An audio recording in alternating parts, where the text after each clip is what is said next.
So friends, we continue to keep track of the news and events on the front lines of Ukraine and Russia, and today we see that the first significant steps have been taken regarding aviation for Ukraine. Pilots have already started training for real, although their exact number is currently unknown. As for the aircraft, there will be several dozen. The Netherlands have promised to transfer 42 planes, and information has already emerged about another 19 planes that could be transferred from Denmark. And this is just the beginning. The transfer of F-16s will happen gradually to not affect Denmark's planned transition to the F-35. The first 6 by the new year, 8 more planes will arrive next year and 5 more in the following year. So the transfer of F-16s requires legal approval from the United States.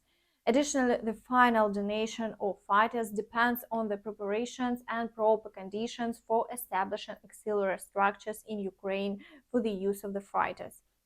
This situation is repeating just like with the tanks. Now we just need to await responses from other countries.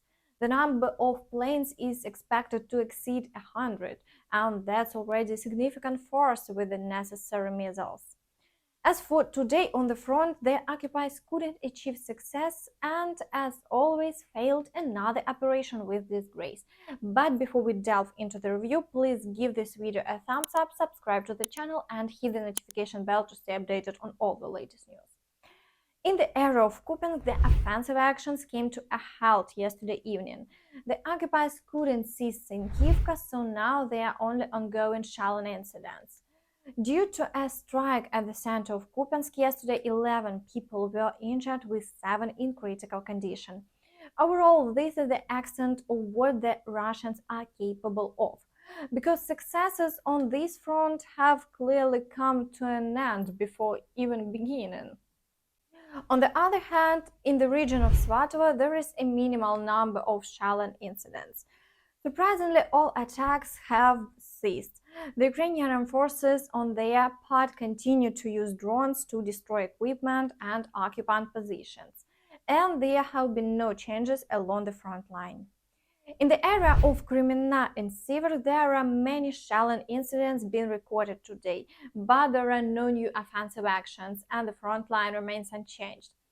Doubts are starting to arise about whether the 1,000 tanks that were amassed along the entire Lugansk direction were genuine. It's possible that the Russians might also be using decoys to divert our forces, because I can't explain such unsuccessful offensive actions. In the direction of Bakhmut, the Russians continue to push for regaining lost positions. There is a high number of shelling incidents, and the main attacks are noted toward the direction of Bogdanivka, with powerful assaults on Ukrainian forces' positions in Klishchiivka. Therefore, they haven't yet managed to fully establish themselves and declare the liberation of the settlement. However, this direction, as before, is not working in favor of the occupiers. Today, they once again commit all their reserves to the battle, suffer losses, and the front line remains unchanged. In the Avdiivka direction, our soldiers are achieving very positive results. Almost every day there are attacks, armored vehicles have been used, and there is shelling from aviation, artillery is active as well. Despite all this, the Ukrainian forces are holding their positions and not retreating. In the area of Avdiivka, all Russian attacks have been successfully repelled, and today only shelling is ongoing with no changes to the front line. In Marinka, battles for the outskirts continue, and despite having to hold positions in a completely devastated town, the Ukrainian forces are maintaining their stance, which is quite challenging for defense. In the direction of Vuhledar, the occupiers persist in their senseless attempts to break through to Urozhaina. Shelling is taking place in Staromayorsk and other populated areas. However, there have been no changes along the front line so far, and the Ukrainian forces are not conducting active assault operations to advance towards Staromlynivka. In the Zaporizhia direction, only a high number of shelling incidents are being recorded. The occupiers aren't daring to launch offensive actions, but the Ukrainian armed forces are currently attempting to establish a foothold in Robotyne. Some maps indicate that the Ukrainian armed forces have already liberated the settlement. However, Anna Mahler stated that there is only partial success in this direction for the Ukrainian armed forces. Therefore, we are waiting for official confirmation.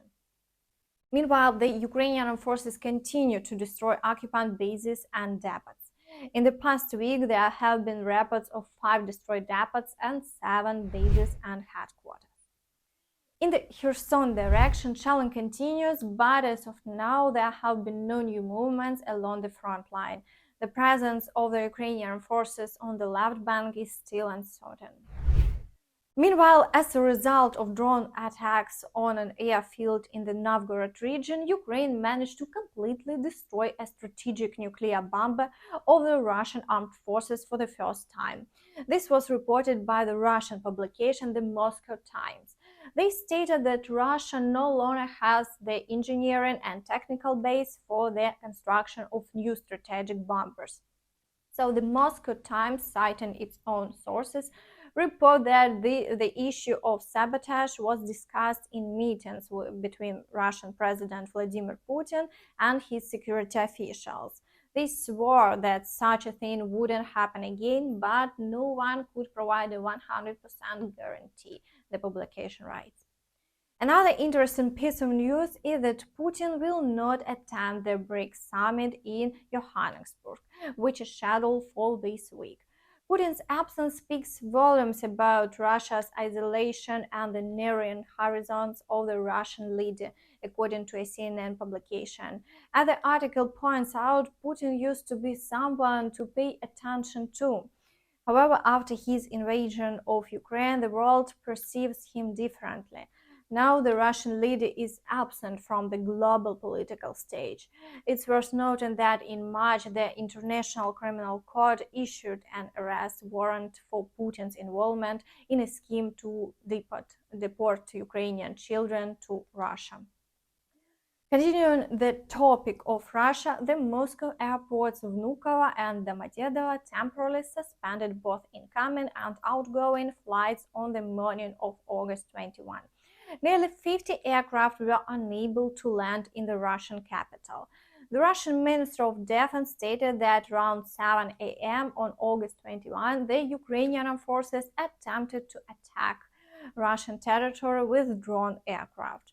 The ministry traditionally reported that Russian air defense forces detected an unmanned aerial vehicle over the Moscow region and jammed it using electronic warfare equipment. Having lost control, their unmanned aerial vehicle crashed in the area of the Pokrovska settlement in the Russky district. There were no casualties, the ministry stated. All Moscow airports declared a cockpit mode. This mode is declared when unknown aircraft and other objects are detected in the airspace. Meanwhile, it has been reported that the Prime Minister of Sweden, Ulf Kristersson, stated that his country itself needs Gripen fighters and that there are no plans to transfer them to Ukraine at the moment. This was reported by the TV4 channel. Sweden is a geographically large country. We have to defend ourselves and we are not yet in NATO, Kristersson said. President of Ukraine Volodymyr Zelensky visited Stockholm and Hartlepool this weekend.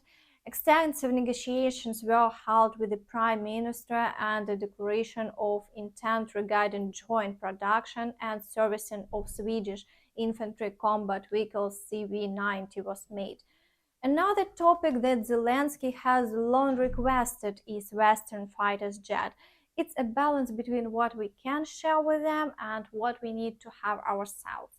Currently, we are part of the so-called F6 coalition, where we cooperate with 14 countries to ensure that Ukraine receives aviation capabilities, Kristersson noted. And Denmark and the Netherlands have promised Ukraine dozens of fighter jets together. We are not in that situation. We'll do everything to support them in the air. But currently there are no new commitments regarding providing Swedish aircraft to Ukraine, said the Prime Minister of Sweden. Earlier, Zelensky stated that Ukrainian pilots have already begun familiarization training on Swedish Jas-39 Gripen fighter jets as agreed upon earlier this year. And that's all from me. Thank you for watching and see you next time. Bye bye.